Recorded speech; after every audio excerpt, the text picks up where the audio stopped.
Charlie, start us off with your thoughts on the game. Yeah, I don't think I can. Today, I think our team was, it seemed like we were ready to play. We had a good week of practice. Beyond the normal bumps and bruises of a football team, there's really no excuse for us to go out there and not perform at a higher level than we did.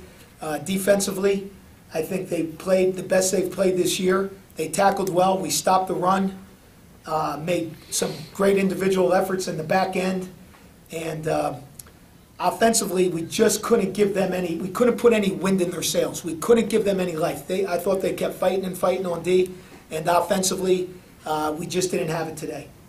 And special teams, at the end of the day, statistically, will look okay on most of the teams, but there were some individual breakdowns.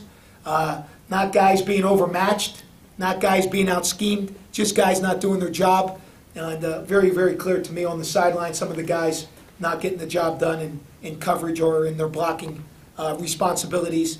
And those things all make a difference. When your defense is playing like that, if we can help create field position for an offense that today was having a very, very hard time just moving the ball a couple yards at a time, every yard certainly counts in the special teams game. I'm open for questions. Charlie, how much of your offensive problems today were things that they did defensively, or how much was or just not executing? I would say so much of it was just not executing. Just pull your hair out type of things that some of the guys did. And these are just basics, just basic stuff. Guys just didn't do. Anything particular they did regularly that was?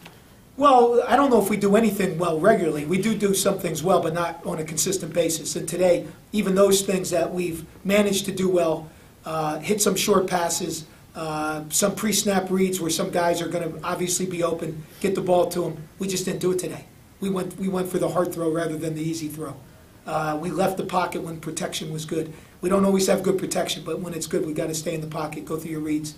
And today we just kind of abandoned a lot of forward progress that we had made. And Mike Wegson taking a little bit of a step back just with after the two pretty good weeks against Miami and Ohio. Well, performance-wise, I would say that he's not matched that. It's not exactly like he's trying to scale Mount Everest to get back up to that level of performance. But today, even he was just not himself. Things that he does in practice every day, and tougher things. And today, he just didn't do it. And we have to go back and look and see, make sure that he's confident in what he does and he knows what he's doing. And if we've got too much on his plate, then we need to take some off. Third down, I mean, was it? Horrific, absolutely horrific. And, we've got ourselves in a couple third and shorts, and we had penalties. We had a situation where we had second and short. Game probably slipping away, but we still feel like we got a breath of life in us, and they crossed the neutral zone. We snapped the ball, we think free play, and we throw an incomplete pass, and now we've got, now it's third down. Now things aren't so easy for us. We basically we've got a pretty broad third down package that we work on week in and week out. It's not that we've shown all that stuff and they were ready for it, because there were things we did that they hadn't seen, but we do them we've done them for 7, 8 straight weeks and just couldn't execute them. Just couldn't execute them today. Is it especially frustrating after having the bye and the extra time? Well, the bye wasn't about third down conversions necessarily. In general. Yeah, just because the team was, I think the bye helped the defense in a lot of ways. It just offensively, we just didn't have it, just couldn't do it.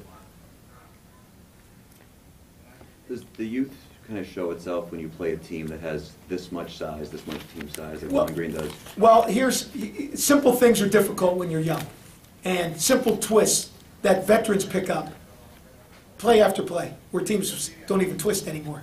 We can't pick up a twist to save our life. So all of a sudden now, he comes around, he's unblocked, he's in the quarterback's face, and it's third and manageable, and the quarterback's got to move, or he's got a guy in his face, or the ball gets tipped, or the ball gets batted. Or the guy who's getting beat on the twist has to grab and hold. Those things happen to us all the time with young guys. Sooner or later, that will become commonplace, picking up a twist. But for us, it's right now, those are complex tasks. What's your tight end situation going forward? Well, we don't really have a tight end. as you could see today. So we had to kind of manipulate some different personnel groupings. We have a very good tight end, very good for the Mid-American Conference, in Rob Blanchflower. We were hoping to have him this week, every day.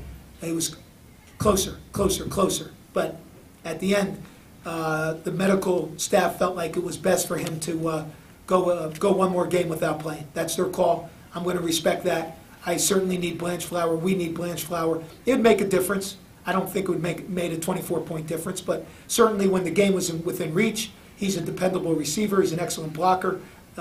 Thing called momentum. When we had chances to create it, he would have certainly helped in that regard. Didn't have him. And we were not, so he's replaced by a freshman, true freshman, weighs 209 pounds, trying to play as quasi tight end / wide receiver position. And there's no other answer on a football team. We don't have enough linemen to take a tackle, backup tackle, and make him because if he was good enough to be a starting tight end, he'd be a starting tackle for us.